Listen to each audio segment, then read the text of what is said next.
बोलिए बोलिए। मेरा तो सवाल है कि आपका क्या ये कहने का मतलब है कि शराब घोटाले में अपने नाम को बचाने के लिए इस तरीके की कहानी गढ़ रहे हैं Arvind Kejriwal? Come to the point. हाँ, देखिए, it is very much understood, जो व्यक्ति चोर होता है वो कभी अपने को चोर नहीं कहता।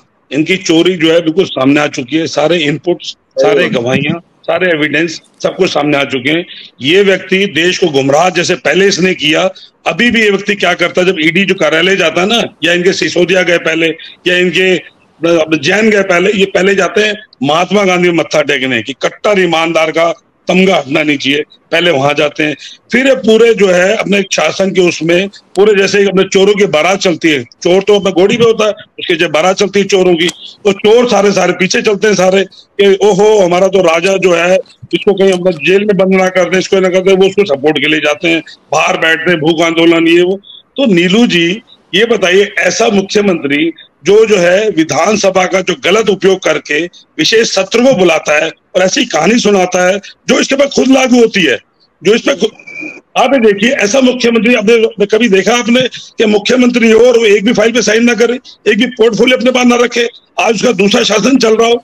और सुनिए, साथ में एक और इनके राज्य में सरकार बनती है आम आदमी पार्टी की, पंजाब के अंदर 80,000 पुलिस वालों के सामने खालिस्तान का वो दुर्दांत आतंकवादी, जिसके पाकिस्तान और कनाडा में बैठे हुए खालिस्तान उसका नाम है, उस व्यक्ति को कैसे इन्होंने छोड़ दिया, सारे सीसीटीवी गायब करा दिए, पुलिस ने पूरा खाना खिलाना, सेव करना। तो ऐसे जो दुर्दांत आतंकवादी, दुर्दांत जो कट्टर ईमानदार, कट्टर बेईमान है, मैं कहूंगा ये अपना कट्टर ईमानदार के साथ तो कट्टर कभी सुना ही नहीं था, कट्टर बेईमान तो सुना था, अब इन पे लागू हो गया, कट्टर बेईमान की स्टैंप लग गई इनके ऊपर। अब जब इनको जेल जाने का जो डर सता रहा है, तो ये कहानियां, विधानसभा की पावर ये दिखाना, तो ये केजरीवाल जो है ना, ये लोगों के सामने बहुत जल्दी एक्सपोज होने वाला है, क्योंकि दो व्यक्ति जब जेल में पड़ेंगे, उप मुख्यमंत्री और यहाँ, और पंजाब के भी मंत्री पड़े हैं, एक मंगला, और देखिए जो शिक्षा मंत्री, हेल्थ मिनिस्टर, जो लोगों को शिक्षा हेल्थ देने का काम करते हैं, जिसपे देश की नींव और फाउंडेशन जुड़ा होता है, वो व्यक्ति जेल में पड़े। नीलू जी,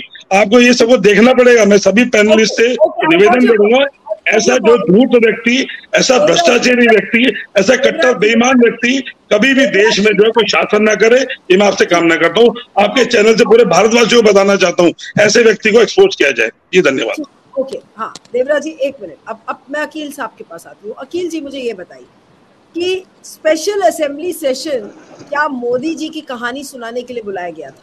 और ये जो बात देवराज जी कह रहे हैं कि अपने आप को डिफेंड करने के लिए कहानियां गढ़ी जा रही हैं, ये कहानी सड़क के बाहर भी सुनाई जा सकती थी, लेकिन ये सदन के अंदर क्यों? सदन के अंदर इतना पर्सनल अटैक, तो जाहिर सी बात है कि वो तो प्रिविलेज कमेंट होगा और उसके खिलाफ ज्यादा कोई कुछ कार्रवाई नहीं कर सकता। तो ये क्यों? क्या अपने आप को बचाने के लिए किया अरविंद केजरीवाल? चौथी पास राजा की कहानी। देखिए नीलू जी, देखिए सबसे इम्पोर्टेंट चीज तो ये है कि हमारा देश इस वक्त कहाँ जा रहा है, और हमारे देश के अंदर जो भ्रष्टाचार की पराकाष्ठा पहुंच चुकी है, उसके ऊपर कोई एक्शन नहीं लिया जा रहा है जो सेंटर में सरकार है। बल्कि मुझे बड़ा अफसोस है कि वही सरकार जो है भ्रष्टाचार को छुपा रही है। आजकल का उदाहरण है, और भारतीय जनता पार्टी जो है वो भारतीय झूठ है। और ये जनाब अली अब बात इनका जवाब सुनने के पहले ही चले गए, पता नहीं क्या कहाँ चले गए। हमारी जो जितनी भी व्यवस्था है इस वक्त, सबसे बड़ी प्रॉब्लम हमारे यहाँ उसके अंदर भ्रष्टाचार और बेईमानी की है। और अनपढ़ होना कोई इतना गलत बात नहीं, लेकिन अगर उसके साथ में बेईमानी और भ्रष्टाचार अगर मिक्स हो जाए तो वो देश को बर्बाद कर देता है। और वही 8 साल से हम देख रहे हैं कि हमारा देश कहां से कहां पहुंच गया है। और ये जनाब जो इन्होंने एक कहानी सुनाई है, मैं आपको बताना चाहूंगा कि मैं अरविंद जी के साथ 2010 से हूं, और अरविंद जी को मैंने 2010 से बड़े क्लोजली देखा हुआ है। उस जैसा ईमानदार बंदा मैंने अभी तक किसी भी पार्टी के अंदर नजर नहीं आया मुझे। मेरे भाई कांग्रेस वगैरह में रहे हुए हैं, और भी बहुत सारे मेरे पॉलिटिकल कनेक्शन रहे हुए हैं रिलेशंस के थ्रू।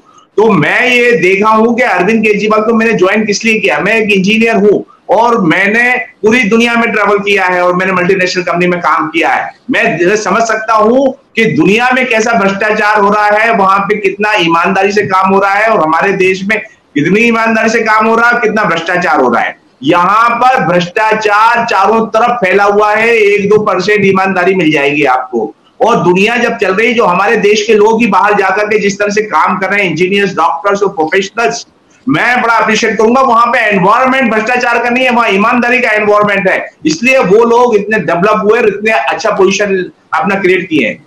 रही अरविंद केजरीवाल की बात, मैं बताना चाहूंगा, अरविंद केजरीवाल हमारे साथ में ओखला में, पूरी दिल्ली के अंदर हम लोग जगह जगह जाकर के ये बिल जो थे वो हमने जलाए हैं, लोगों से मुलाकातें की है। ये सब देखने के बाद बहुत लंबी कहानी होगी वो, लेकिन जो अरविंद केजरीवाल जी का इंप्रेशन पूरे देश में, पूरी दिल्ली में जो पड़ा पहले, और वो इंप्रेशन जो है आप डिनाई नहीं कर सकते, ईमानदारी वाला इंप्रेशन। वो हमारे दोस्त कुछ भी बोलते रहे, कोई भी कहानी करें, देखिए पढ़ाई लिखाई का हद से गुजर जाना होता है अनपढ़ राजा हो जाना। ये एक फैक्ट है कि master of entire political science पूरी दुनिया में कहीं नहीं है, रेगी के पास है, वो भी अनपढ़ राजा है जो हमारे देश का।